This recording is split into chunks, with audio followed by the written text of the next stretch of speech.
하나님 나라의 공의는 죄악을 심판하고 성과 평화가 넘쳐나는 것입니다. 악한 사람을 심판하시고 선을 행하는 사람에게 상을 주신 것이 하나님 나라의 공의입니다. 그렇다면 이 세상은 죄악이 없어지고 성과 평화가 넘쳐날 것입니다. 그러나 현실은 그렇지 않습니다.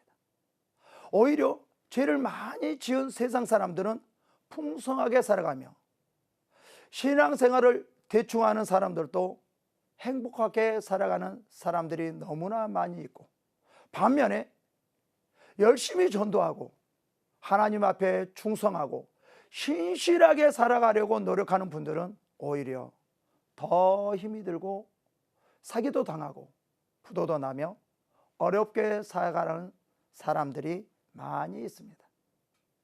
하나님께서 공의로우신 분이라면 왜 이러한 현실이 우리 앞에서 일어날까요? 이러한 모습을 보면서 정말 하나님은 살아계실까? 정말 공의로운 분일까? 신앙에 회의감이 들 때가 있습니다. 정말 하나님께서 살아계신다면, 공의로우신 분이라면 악한 사람들을 심판하셔서 고통 가운데 살아가게 하시고 하나님을 위해서 신실하게 살아가는 분들은 행복하고 평안하게 살아가야 할 것입니다. 그러나 현재 우리의 신앙은 그렇지 않습니다. 이러한 현실을 보면 하나님은 공의로운 분일까요? 그렇지 않을 것입니다. 그렇다면 하나님의 진정한 공의는 무엇일까요? 마태복음 9장 9절부터 이렇게 말합니다. 여기서 마태라는 사람이 나옵니다. 10절, 예수님께서 마태 세리와 죄인들과 함께 음식을 먹고 있을 때 바리새인들이 제자들에게 이렇게 말합니다. 어찌하여 너의 선생은 세리와 죄인들과 함께 잡수시느냐? 마태 세리는 자기 자신의 유익을 위해서 자신의 나라를 팔아먹는 매국노와 같은 사람입니다. 그런데 예수님께서는 죄인 중에 죄인 마태를 심판하지 않고 마태를 제자로 부르십니다. 예수님께서 공의로우신 분이라면 이러한 죄인을 심판하시고 신실하게 하나님을 섬기고 다른 사람을 도와주고 열심히 봉사하는 사람을 제자로 불러야 하지 않습니까? 그런데 죄인 중에 죄인을 예수님의 제자로 부르시는 것입니다. 여러분, 이해가 갑니까? 우리의 신앙을 가지고서는 이해가 가지 않을 것입니다. 심판받은 사람을 제자로 부르시고 신실한 사람들은 부르지 않고 로마의 식민지로 고통과 억압 속에서 살아가게 하시는 예수님을 이해할 수 없다는 것입니다. 바리새인들이 이러한 예수님의 모습을 보면서 너무나 충격적으로 받아들였습니다. 바리새인들은 예수님께서 이 땅에 오시면 이 세상의 공의가 이루어져서 평화가 다른 세상이 이루어질 것으로 생각했기 때문입니다. 그리고 로마를 심판하시고 이스라엘 백성들을 그 억압과 속박 속에서 벗어나서 이 세상의 평화가 이루어질 것으로 생각한 것입니다. 예수님께서 메시아라면 당연히 이렇게 해야 되지 않을까요? 그러나 그렇게 하지 않았습니다. 오히려 예수님께서 이 땅에 오셔서 공의를 행하지 않으시고 오히려 죄인들과 함께 하시면서 세리인 마태를 제자로 부르기까지 합니다. 왜 그렇게 하셨을까요? 이것은 하나님 나라의 진정한 공의가 아니었기 때문입니다. 하나님 나라의 진정한 공의는 사랑과 용서입니다. 예수님께서는 심판하러 오신 것이 아니라 사랑하고 용서해 주시기 위해서 왔습니다. 교회 안에서 이러한 진정한 공의와 사랑이 넘쳐야 합니다.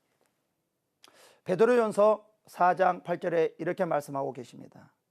무엇보다도 뜨겁게 서로 사랑할지니 사랑은 허다한 죄를 덮느니라. 우리는 하나님의 말씀으로 사랑하고 용서하는 것보다 판단하고 정죄하려고 합니다. 그 말씀으로 저 사람은 거짓말을 잘하는 사람이야, 그리고 미워하고 정죄를 한다는 것입니다. 하나님의 공의는 그렇지 않습니다. 우리는 하나님의 말씀으로 서로 사랑하고 용서해 주어야 합니다. 그래서 모든 분들은 아니지만 정말 신실하고 올바르게 살아가려고 하는 사람들 중에 그 삶으로 가지고 남을 정죄하고 비판하는 경우가 있습니다. 저렇게 사기를 친 사람이 봉사를 하겠다는 거야? 성경 공부를 가르치겠다는 거야? 어떻게 인도자가 될 수 있단 말이야? 라고 말을 한다는 것입니다. 그렇다면 예수님은 3번이나 부인한 베드로를 사용하지 않았어야 합니다. 죄인인 마태를 제자로 부르지도 않았어야 했습니다. 그러나 예수님은 3번이나 부인한 베드로를 사용하셨고 많은 교회를 세우게 하셨고 가르치게 하셨습니다. 그리고 죄인인 마태를 사용하셨습니다. 예수님께서는 이렇게 사랑하시고 용서하심으로 말미암아 많은 사람들을 세웠다는 것입니다. 이것이 예수님의 공의이고 사랑입니다. 그리고 용서입니다. 이러한 진정한 공의가 넘쳐야 한다는 것입니다. 교회는 하나님의 나라의 공의가 강물같이 흘러넘쳐야 합니다.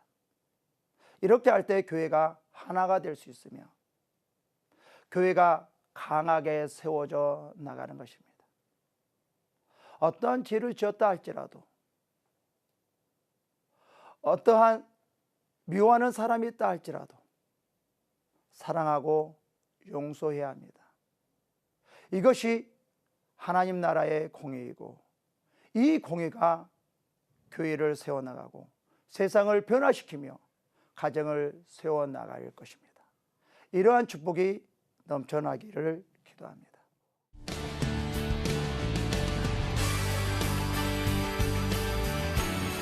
In the beauty